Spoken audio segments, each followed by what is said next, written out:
Good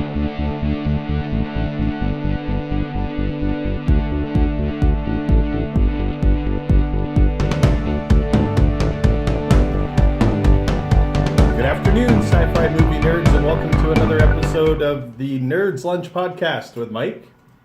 And Geoff. We're here talking about cinematic shared universes, whether that be movies, TV, and why some people or groups or Warner Brothers or Disney, why they've been successful and why other ones haven't been. Geoff, why don't you start us off by talking about the history of all these different universes? Sure. Well, I was just looking up like what a lot of these shared universe have existed and stuff like that. What's out there? I shamelessly ripped from whatculture.com, so thank you. Just a list of various ones, and we have a couple more we wanted to add. Some of the examples would be the Dark Universe, which was the new one that was supposed to be kicked off by the Mummy movie. Alien vs. Predator, you could probably consider that one as well. Lego Universe. The Monsterverse, which is the new Godzilla and King Kong, which are supposed to exist together. I'm going to pronounce this wrong, SQ-Universe, with like Clerks, Mallrats, Dogma, and all that. The DC Universe, and then there's also the Arrowverse. That's kind of like beside that. The TV one. Yeah. And they've said those definitely are there's the cinematic and the TV-based one. The J.K. Rowling Wizarding World one, which they've now branched out into trying to make it a cinematic universe. The Cloverfield Universe. Yeah. Conjuring. X-Men. Toho, so like the original Godzilla, like all that series of movies and stuff. The Universal monsters, which would be like the old school ones from like 1920s to 50s, like Hunchback of Notre Dame, The Mummy, Invisible Man, Creature from the Black Lagoon, all that sort of stuff like that. I'm less familiar with those, but I heard they did do a bunch of crossovers and fun stuff like that. So that's probably one of the first cinematic universes, really, that was out there. I also have on here Star Wars. The Marvel Cinematic Universe, then there's Marvel, like the Netflix universe, which are kind of related, but not really. Yeah. And then like the Tarantino-verse, which apparently he tries to, in theory, make all his stuff just a little bit related. So it's like he has like an alternate history one. I think they call it the Realer Than Real universe. Yeah. That's how it was referenced. Where like characters will be descendants of other characters, and so it's like loosely all tied together. And then he had his movie universe, which is the more fantastical stuff, like Natural Born Killers, Dust Till Dawn and stuff. And I think there's even, that's a bit more subtle, like someone might go see a movie, one of those other movies that showed up in their own movie and things, so it's kind of a loose connection. So let's catch the viewers, because I know they probably tuned in because the headline was Shared Universes, MCU. Yeah. Let's start with the big one, the MCU. Okay. Yeah. I believe that the MCU has been the most successful shared universe to date, the cinematic one. I would say for sure. I mean, the only one I would say could potentially give a run for its money is Star Wars, but is not nearly to the same degree. That's more of it's more of a series still. Yeah. It's starting to have spin-offs and get more of a cinematic universe, but it still feels more like a series with a few spin-offs than a full-on cinematic universe. And Marvel has just been so successful so quickly, especially that sets the bar. So here's some questions for you. Mm-hmm. So we have lots of people on different podcasts and shows and commenters saying the reason the MCU is so good is because they took their time and built it up to the Avengers. They did a whole bunch of the single movies first. But when I went back and looked at the dates, they started with Iron Man and the Incredible Hulk in 2011. And then, in 2008. And then Avengers was in 2011. So that's like 8, 9, 10, 11. That's 4 years. Yeah, which is a long time. Yeah. And I think there was 7 movies before the Avengers. Now the DCEU, they did Man of Steel, Batman v Superman, and then jumped into Justice League. But if you look at the years, I think this is where it becomes really clear, is that they did 7 movies in 4 years, and the DCEU did 3 movies in 5 years. And I think they rushed to get to the Justice League because they were watching Disney and Marvel rake in money hand over fist, rather than go to a universe building. And then I think the same thing happened with this Tom Cruise The Mummy thing. Oh, absolutely. I think that's that's almost a perfect example of what you're saying. They put the cart before the horse and said, shared universe, all this stuff, instead of getting people invested in a movie. Yes, like absolutely. they did with Iron Man. Iron Man was an unknown character to most of the world, except for really hardcore Marvel comic book readers. Yeah. And they took an unknown, they brought in a giant actor like Robert Downey Jr., and they said, we're going to make it around this guy. And I think Kevin Feige's a freaking genius. I would say I think there's three things that Marvel did that made them so super successful. One is have a good creative lead like Kevin Feige, who had an overall vision, and he had the kind of the overall say. So you didn't like you can argue with some of the stuff like with Star Wars, where a lot of people really hated the last, The Last Jedi. Last Jedi, sorry. And love it or hate it, it was definitely very divisive. Same thing kind of with Solo. It wasn't picked up as well, and they didn't really have that overarching, I think, control over it. Like they do have, like we talked about last week. Sorry. What are we talking Star Wars, about? the Kathleen Kennedy. Sorry, she's kind of doing the control, but I don't think they have the same degree as Marvel has with the guy in. Oh yeah, but in Deep and stuff like that. To me, I don't even put Star Wars in a shared universe. I just think Fair it's a bunch of sequels and prequels. And when I say shared universe, I think like you've got Thor over here in Asgard, and you've got all these other guys on Earth, and the way they tied it all in together, did an Avengers movie, then all split up again, had their own success. That was kind of what I was meaning. But more so, why wasn't DC able to do it? Why haven't they had this success? And I have my opinion, but I want to hear yours. I totally went off the rails there, so I apologize. The first thing is have that creative guy in control there. The second one was taking your time. Like the slow build up. And I think Marvel did an ingenious thing where each movie was so standalone, you didn't need anything from the others, but they had just the little references, like the after credit scene or something like that, so to make people excited and hyped up. But if your thing kind of fell apart or something like that, it wouldn't really matter. Like, it doesn't wreck the movies themselves because that doesn't matter. They had subtle connections. It wasn't... DC was very in your face. Hey, cinematic universe, we're doing a shared thing. Whereas Ozen's like, you might have the odd character show up or the after credit scene, but that doesn't take away from the movie. Whereas it feels with some of the DC ones is that takes away from the movie. And to throw it even deeper, I truly believe that Warner Brothers and DC didn't have a plan. I think they said, we've got these iconic superhero characters. We can make millions. They didn't have a long-term plan. They just had scriptwriters throw out scripts. Oh yeah, we like that script. Let's get an actor. Okay, rush it into production. Batman, the same thing. Let's throw Batman and Superman together right away. Yeah. They finally course-corrected with Wonder Woman. I thought Wonder Woman was great. Yeah. And I actually liked Man of Steel, too. Yeah, Wonder Woman was a good standalone. Doesn't need to have any reference to anything else. Like, they throw in little subtler hints, like they have the little bits in there, like with the photo and stuff. But you don't need that. That's still a fine movie without it. But all I kept hearing was Warner Brothers is interfering. Yeah. I've never heard Kevin Feige say that Disney was interfering in him making the Marvel Cinematic Universe. And we hear that all the time. The studios are getting involved more and more with producers and directors, and I don't think it's right. I think you give a director a vision. You watch them closely, obviously, to make sure they're following the script and they're doing things right, and you make changes quickly if they're not. But DC had so much faith in Zack Snyder, and I like Zack Snyder, great filmmaker. But if you give a director a vision, let him follow that vision through. They were stopping him in the editing process and saying, make your 3-hour movie 2.5 hours because we want to fit more in the theaters. Well, I liked the Batman vs. Superman Extended Ultimate Edition way more than I liked the theatrical release, and I've been a big supporter of that movie. But it still seems to me that when you put a guy in charge like Feige, and when you give him the creative to move ahead, you get a better universe. Yeah, and I think the third thing that I was going to say was that quality. Marvel, I think Disney gets this for the most part about how brand quality, right? Like, now, when you say they started out with heroes that people have probably heard of Iron Man or Thor, but they weren't mainstays like Spider-Man and Superman and all that sort of stuff. And then later on, they got their... If you go to a Marvel movie, you're pretty much guaranteed to have at least a fun, enjoyable movie. That's the bottom bar for them, is a solid, fun action movie. So they can do something like Guardians of the Galaxy, where nobody knew who they were, really. And make millions and millions and millions of dollars because people go to it, they know it's they already know basically it's going to be a good movie. Yep. And they can pick, basically they got to the point now they can throw any character out there. They don't have to rely on big names.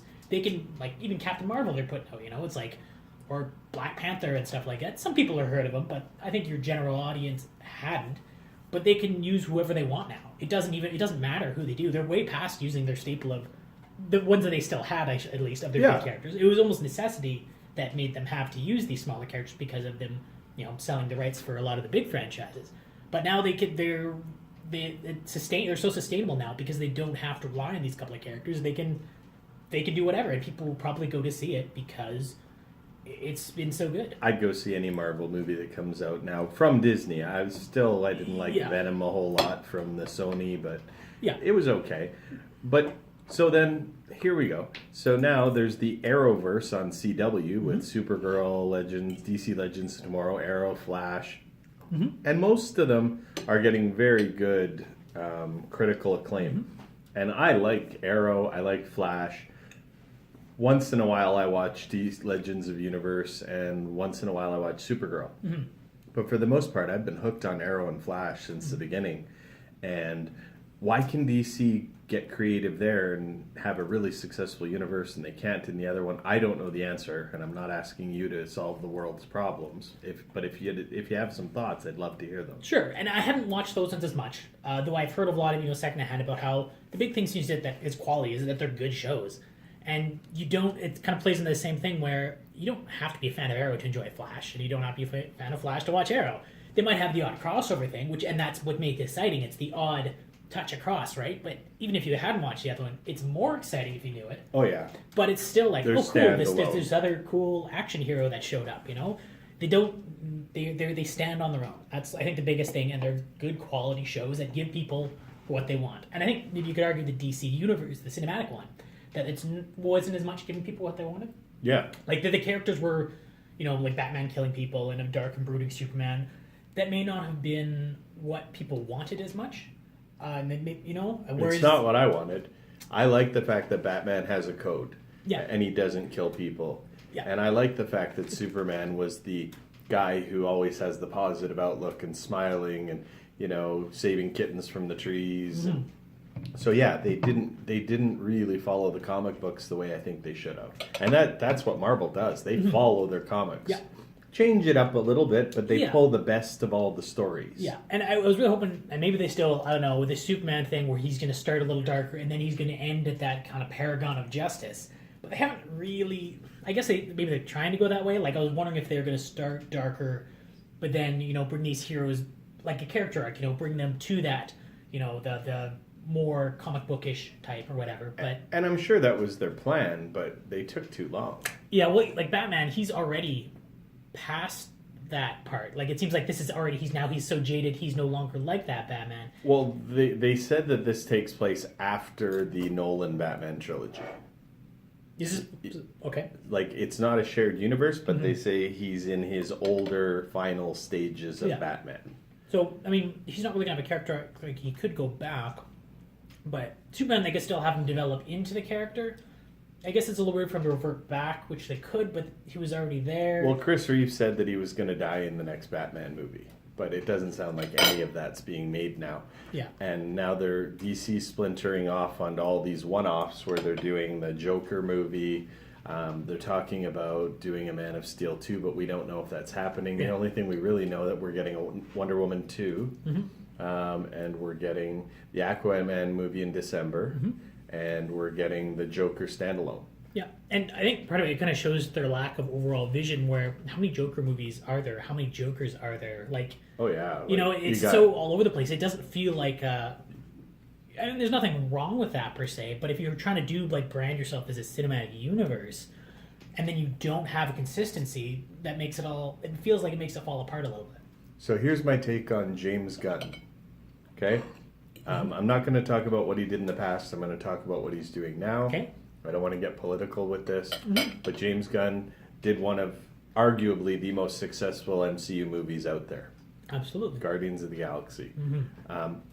Now they're in talks so that he's going to do Suicide Squad. That makes me super excited. Carry on though. It makes me super excited for about 2 minutes, but I don't believe that he'll be able to capture the same magic under the Warner Brothers umbrella as he was able to under the Disney umbrella. And as much as I think he could take those Suicide Squad characters to amazing places, I truly don't believe he's going to have the chance. I think, now that you say that, I think that's going to be super interesting to see, and it'll be almost potentially perfect dichotomy between Marvel and DC. You take the same director, similar genre, kind of band of misfits and stuff like that, and see what he does with it. And I think, yeah, like you say, you'll probably see more of how their overall control works and what kind of comes out of it. So that's going to be really interesting to see how that plays out. Now that you say that, that's actually, I'm still excited for it. Oh yeah, me too. But I'm almost more excited just to see how it plays out in regards to how it's going to be different and similar. And I know people are going to be screaming right now in the comments section that, oh, well, Joss Whedon did Justice League. No, Joss Whedon came in and finished Justice League. About 70% of that movie was still Zack Snyder's. That's why Zack Snyder got director credit. So you cannot say that we've already seen one of the Marvel guys come in, because we haven't. He came in to help Zack Snyder and finish the movie. This will be the first test. Yeah, I mean, I do feel Justice League with fun, like it was a bit more witty, lighthearted than previous DCU, so that did show some of it. Yeah. But it's going to be interesting to see with the line, because, I mean, to be fair to DC, they can't just be Marvel light. I mean, they have to try and make their own brand, I guess, do their own thing. Like, they can't just be like, the other Marvel. They have to make theirs stand out and be a bit different. But it'll be interesting, but are they doing it the right way, I guess? We don't know. I wish they just wiped the whole universe and start over. I wish they would just scrap it and keep Gal Gadot and Jason Momoa. Somehow do a Flashpoint. Yeah. Get Flashpoint in there. Have him do Flashpoint, and the only people that are left are Wonder Woman and Aquaman, and it's all new actors, and they start over. And honestly, I love the idea of doing same thing with like the passing of the torch and stuff. The whole use the comic book way of overcoming like these sort of challenges and stuff like that. Like do it in universe, And I mean, again, down the line, if they want, they could have old brooding Superman show up with whoever they have for the new one, and that would be super cool, right? Like there's so many possibilities. It opens up the potential creativity instead of just cutting off what you already had, like cutting off a separate, a limb or something. So if they were to do something like that, I think that would be a really cool way to do it. It'd be weird for the actors, I feel, being like, "Kate, you're getting kicked out the door." But well, I mean, right now, Affleck, there's no way he wants to come back to be Batman. Yeah. Cavill's talking about not coming back as Superman, so I think now's the right time to do it. Let's get into Sony, though. Sony X-Men universe, they have their Spidey universe with Venom, and they're loaning Spider-Man to the MCU right now, but, they're going to get him back. Yeah. Where do you see the X-Men universe following into all this? Because it started before both of those other ones. Are we talking, because X-Men is Fox? Sorry, right. Fox, yes. Let's talk X-Men. Okay. Now, do you know, has the Disney purchasing went through? It has not gone through, but it will. I'm pretty sure it will. That makes me super excited, and we kind of touched on this a bit, I think on one of our previous ones about stuff, where we can have shared cinematic universes, where you could have the X-Men and the Marvel universes touch. And again, I would rather them be kind of like with the movies, have them individually be good and have just have the little touches of crossover, like the odd movie or something like that, not necessarily fully integrate them, because I think that would be... Yeah, but they'd be from alternate universes. Yeah. Because otherwise, why weren't the X-Men in New York to help the Avengers? Exactly. Have alternate universes. They can have some sort of, it's a comic movie, some dimensional crossover thing or whatever. Yeah. And have them show up, and then you could have the odd character show up now and again down the line. Again, it opens up lots of creativity for them to be able to show up in each other's movies, and there's so much fun stuff you could do with it, while also keeping them... But not every movie, right? Like, They can still have their good standalone universes with even more fun when you get the little bits of crossover and stuff like that. I think that would be super fun and exciting. I agree. And for the most part, I think that Fox did a really good job with most of the X-Men movies. I agree. There was a little bit of continuity problems if you really watch them closely, like some of the storylines didn't match up, but who cares? Yeah. You know what? It was fun and enjoyable to watch. Well, some of the first X-Men were some of the first like big superhero-based movies, so they kind of set the trend in a way, to an extent. And then once they kind of, things that kind of tapered out a bit, and then they did a in-universe reboot, which again I love. that they did that, and like Days of Future Past was such a cool idea. Again, you're crossing over your own So timelines. smart. That was a stroke of genius, I think. And I love with these type of movies when they use an in-universe reason for like recasting and redoing things. I think that's phenomenal. And Rather than just say, hard reboot, yeah, here's your new people, let's do another origin story, let's redo it all. I mean, at first I thought that's what they were kind of doing. Like, it's previous. They're younger, of course, so it would be the same universe. But then they did Days of Future Past, and they managed to connect the two timelines, and it's super well done. It was perfect, I thought. Oh, great! And I by and large, I like most of the X-Men movies. I think they've done a really good job of that. I think, yeah. So, I think we still just have the Marvel Netflix universe. Daredevil, Punisher, Jessica Jones. I haven't watched a ton of that. I know you've watched a lot of it. Mm-hmm. What's your take? How are they doing in that universe? I think they're doing pretty good. I mean, there's a very different tone than the movies, which is fine, because again, you don't want all the same. I'd rate pretty much all of them as solid. I think one like Daredevil is probably the best.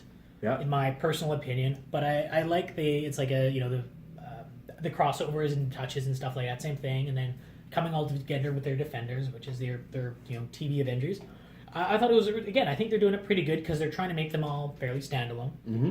They're taking the Marvel movie tactic of introducing a character in one series and then giving them their own show, like with the Punisher, which I again really liked because I like Punisher as a character. I think it's good. The movies aren't nearly as fun, or the shows aren't as fun as like the movies and stuff like that. No, but that's not what they're trying to be. Yeah, and it's TV. I mean, Yeah. we sit down and TV's escapism. You don't need to be wowed every episode because you have a long form series to tell stories. Yeah, it's a marathon, not a sprint. Yeah.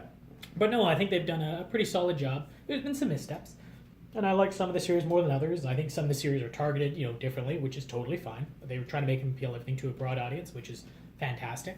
I really like Defenders because, again, I really like the concept of having these. You get to know these characters over the course of these 10 to 12 hour seasons basically of time, and then you get to see them watch all bounce off each other, and stuff like that, which is I think I really enjoy.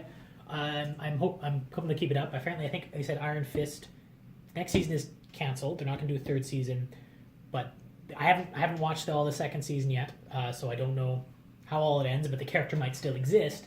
It's just he's not going to get his own series. Yeah, and he might come over into one of the other series. Yeah, which again is great. It's a great way to do it. If one series is not doing great, instead of doubling down, it's like you can keep what you built there and then just use that to potentially add to these other series, which I think again is a good way to do it. Well, and the Arrowverse has done that so much with Legends of Tomorrow, where you've got Sarah Lance that came out of Arrow, you've got Kid Flash that came out of Flash. Like, basically, that's a mismatch from the other groups. Mm-hmm. I still don't really think Legends of Tomorrow is that great, but it's just a fun watch. It's almost like Avengers, the TV show in the Arrowverse, eh? And I'd say more like Justice League. Ooh. Yeah. No, well, just I don't want to of touch okay. Avengers. Avengers rocks. Okay, I mentioned conceptually, as maybe as opposed to execution-wise. But we're in DC, so we got to say Justice League. Yeah. I was going to say, generally, are there any kind of up-and-coming universes that you're excited about? No, I hate the J.K. Rowling universe. Really? How come? I loved Harry Potter up until the 5th movie. I didn't like the last two, the two-parter, and I hated Fantastic Beasts and Where to Find Them.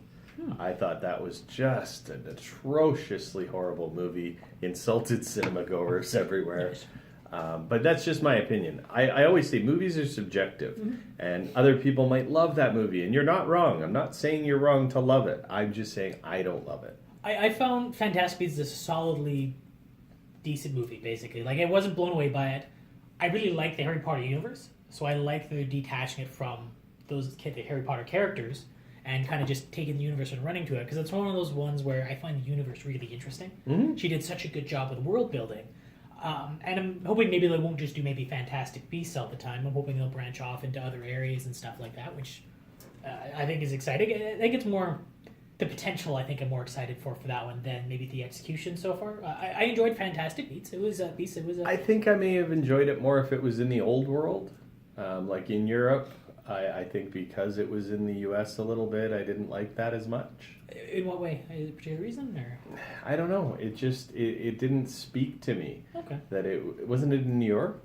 Yeah, I think so. Yeah, I really like seeing how when Harry Potter it was part of London at the train station and in England and that kind of thing. And again, I'm sure the people over in Europe like to see New York, Yeah. but I'd like to see it more in the old world where Right. they could get that universe maybe into World War II and show when they're coming back what's happening in Yeah. World War II over there and how they get away to the other part. I don't know. I'm just throwing ideas out there, but I didn't like what's happening so far. Maybe it'll get better, or maybe she'll come up with some different ideas. Again, I like the potential of the universe because I like the world generally, and I'm down the line, like years down the line even, I'm excited to see what kind of comes out of it.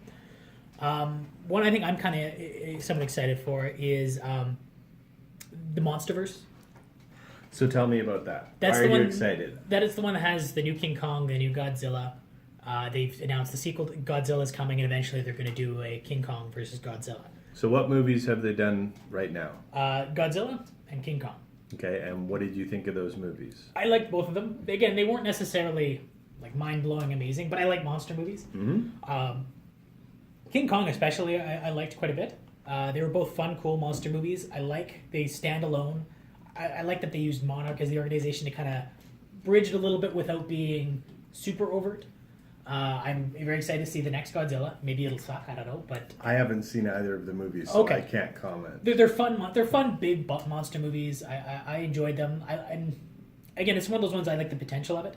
And then they're eventually going to do King Kong versus Godzilla, which it's interesting because I'm not sure even what actors are going to be crossing over there, but Yeah. as the creature wise, it's just kind of a cool idea where it's these protagonists or the name titled characters aren't like superheroes or humans even. They're kind of monsters. So instead of just taking these characters and watching them bounce off each other in a room, you're going to have monsters and watching them kind of bounce off each other in a room. Though I think King Kong's going to have to go through a little bit of a growth spurt to To stand much of keep a up. chance there. But it's one of those ones that it's more the potential, and they seem to be following the try and make good individual movies before you learn to walk before you can run. I thought they were both solid movies. They stand on their own. You don't need to be connected.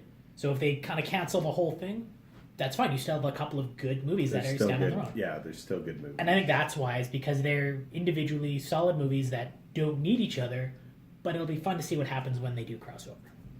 Well, now we've talked about all our shared universes. It's your turn to comment in the comments section. You didn't tell me what you're having for lunch. Oh, yes. I had a green Thai curry beef, and it was really good. What did you have? I had a beef and bean burrito. And it looked great, I Yes. just want to tell you. Jeff always makes these incredible homemade lunches, and I'm always going to some fast food joint. So I'll that's watch my what, figure. that's what we had for lunch. Tell us what you guys had for lunch, and also tell us what your favorite shared universe is. Tell us what your least favorite one is. Tell us how you think maybe DC can make theirs better. What did you think of King Kong and Godzilla? We want to know everything, and please suggest topics for our next show. This is Mike. And Geoff. And this was the Nerds Lunch Podcast. And remember, everybody, nerds rule the world.